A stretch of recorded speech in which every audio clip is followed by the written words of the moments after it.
Welcome everyone. आज मैं आप लोगों को सिखाऊंगा इनवर्स ट्रिग्नोमेट्रिक फंक्शन। एक बड़ा ही बेहतरीन चैप्टर है। इनवर्स ट्रिग्नोमेट्रिक फंक्शन को शॉर्ट में आईटीएफ लिखा जाता है। इनवर्स ट्रिग्नोमेट्रिक फंक्शन के अंदर आज मैं डिस्कस करूंगा properties of inverse trigonometric functions को। पहली प्रॉपर्टी का डिस्कशन मैं यहाँ पे करूंगा। पहली प्रॉपर्टी क्या है? Self adjusting property. इस प्रॉपर्टी का कोई स्टैंडर्ड नेम नहीं है, तो ये वैसे ही रख लिया गया है, सेल्फ एडजस्टिंग प्रॉपर्टी नेम। ठीक है जी, ये बात क्लियर है आप लोगों को। प्रॉपर्टीज करने से पहले मैं आप लोगों की जानकारी थोड़ा बढ़ा देता हूँ। अगर दो फंक्शन एक दूसरे का इनवर्स हो तो उन दोनों का कंपोजिट क्या निकल के आता है? Identity function. याद रखना, ये फंक्शन के अंदर आप लोग पढ़ते हो कंपोजिशन ऑफ फंक्शंस के अंदर। ठीक है जी, ऐसा यहाँ पर हो रहा है, इसलिए मैंने ये बात बताई। इस प्रॉपर्टी के अंदर फर्स्ट पार्ट क्या है? y is equal to sine of sine inverse x। ये किसके इक्वल आएगा? x के। देखो, साइन और sine inverse x trigonometric function और इनवर्स ट्रिग्नोमेट्रिक फंक्शन, तो दोनों का कंपोजिट क्या निकल के आएगा? y equal to x, that is identity function. But x lies in its domain. इसकी डोमेन क्या होती है? -1 to +1 close interval. Domain means x की वो सारी रियल वैल्यूज या x की उन सभी रियल वैल्यूज का सेट जिनके लिए ये फंक्शन डिफाइन हो जाए, क्या कहलाती है? Domain of this function. बात क्लियर है आप लोगों को? Yes. Similarly cos of cos inverse x किसके इक्वल आएगा? This is equal to x, तो हमें क्या मिलेगा? y equal to x। This is identity function. मैं उधर डिस्कस करूंगा इनके ग्राफ। देखो, इन दोनों की डोमेन सेम है, तो इन दोनों का ग्राफ भी सेम ही बनेगा। बात क्लियर है आप लोगों को? यस। तो सुनिएगा ध्यान से, किसी भी फंक्शन का ग्राफ कहां पर बनता है?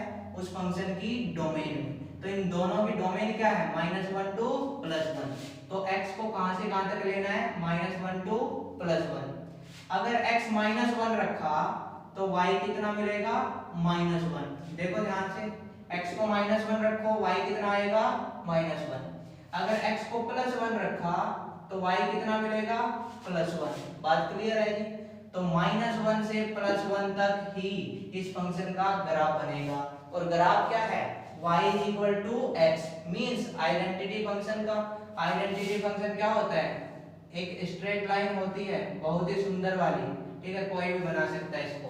तो this is the graph of y is equal to sine of sine inverse x, या फिर आप इसको ये भी लिख सकते हो cos of cos inverse of x।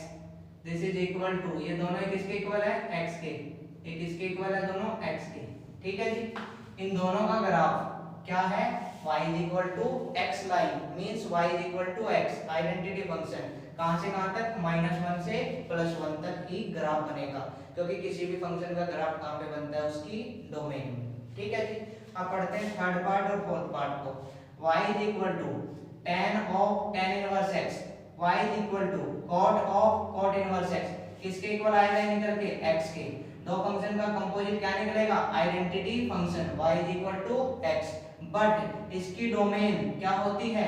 Set of all real number, means x belongs to R। आज ग्राफ कहां पे बनेगा? इसकी डोमेन में। डोमेन क्या है? All real number. तो y is equal to x, जो लाइन बनेगी वो कहां पे बनेगी?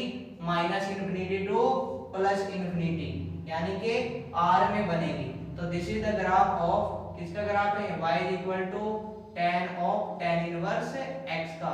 सिमिलरली आप इसको ये भी लिख सकते हो, y is equal to cot of cot inverse x। दोनों का ग्राफ यही होगा। बात क्लियर है आप लोगों को? यस। यहाँ पर ग्राफ कहाँ पे बना? -1 से +1 तक, इस फंक्शन की डोमेन में। यहाँ पे ग्राफ देखो कहाँ पर बना? -∞ टू +∞, दैट इज R में, इस फंक्शन की डोमेन में। सिमिलरली इसको देखिएगा, this is y is equal to cosecant of cosecant inverse x, this is equal to x। y is equal to secant of secant inverse x, this is equal to x। आपको पता होना चाहिए इसकी domain होती है जी all real number except -1 to +1। इसकी domain होती है जी all real number except -1 to +1। -1 से +1 के बीच के नंबर को छोड़कर आप इस फंक्शन में कुछ भी रख सकते हो। तो दोनों का इनवर्स देखो, दोनों का कंपोजिट क्या निकला x। दोनों का कंपोजिट क्या है x, और y इक्वल टू x क्या होता है आइडेंटिटी फंक्शन, और आइडेंटिटी फंक्शन का ग्राफ क्या होती है लाइन। आज भी ग्राफ में इन दोनों के क्या बनेगी line, but line should be draw in its domain. Domain कहां से कहां तक है, सारे रियल नंबर पे बनेगी, बट एक्सेप्ट -1 टू +1। तो -1 से +1 के बीच का हिस्सा छोड़कर बनानी तो वही लाइन जो पहले बनाई थी। तो this is the line y is equal to x, means ये ग्राफ किसका है, y equal to cosecant of cosecant inverse x, cosecant inverse x, this is equal to x। ठीक है जी, ये बात क्लियर है आप लोगों को, yes. So this is the property number 1। अब सीखते हैं इसके ऊपर क्वेश्चन कैसे करेंगे, ध्यान दीजिएगा। अगर आपको पूछा जाए इसको इवैल्यूएट करो, ये किसके इक्वल आएगा। So sine of sine inverse x, sign inverse x जैसा फॉर्मेट है, क्या है ये 1/2। तो साइन ऑफ साइन इनवर्स 1/2 इसके इक्वल आएगा 1/2 के।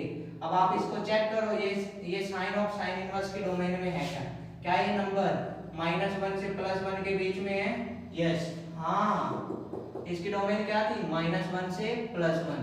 तो ये इसका करेक्ट आंसर आ जाएगा जी 1/2। बात समझ आई, इतना क्लियर है। अब इसको देखो, cos ऑफ cos इनवर्स 0, तो ये किसके इक्वल आएगा 0 के, according to the second part of this property. ठीक है जी, क्या 0 को आप चेक कर लो, इसकी डोमेन में है क्या, -1 से +1 के बीच में 0 आता है, यस। तो this is the correct answer. बात क्लियर है जी, 0 इसका करेक्ट आंसर है। अब समय आ चुका है आंखें इस्तेमाल करने का। cos ऑफ cos इनवर्स पाई, कई बच्चे इसको लिख देते हैं दिस इज इक्वल टू पाई, और मिलता है 0। बात क्लियर है जी आप लोगों को, यस। नंबर कितने मिलेंगे इसमें 0, क्यों, ये गलत है। आपको कभी भी ये लिखा मिल जाए sine of sine inverse pi, तो आप लोगों को क्या कहना है, दिस इज नॉनसेंस। ये क्या है जी, नॉनसेंस है, क्योंकि साइन इनवर्स का डोमेन पाई हो ही नहीं सकता। साइन इनवर्स का डोमेन क्या होता है -1 से +1, और यहाँ पर क्या है पाई। अरे पाई -1 से +1 में है क्या, no, it is not belongs to -1 to +1। क्यों, पाई की वैल्यू पता है आपको 3.1415925 एंड सो ऑन। अरे भैया ये तो 1 से बड़ी हो गई ना, तो इसमें तो कहां से कहां तक नंबर आते हैं, -1 से +1 तक। बात क्लियर है आप लोगों को ये, यस। अगर आप लोगों को ये वीडियो पसंद आई हो तो आप लोग इसको शेयर कर सकते हो। Thanks for watching.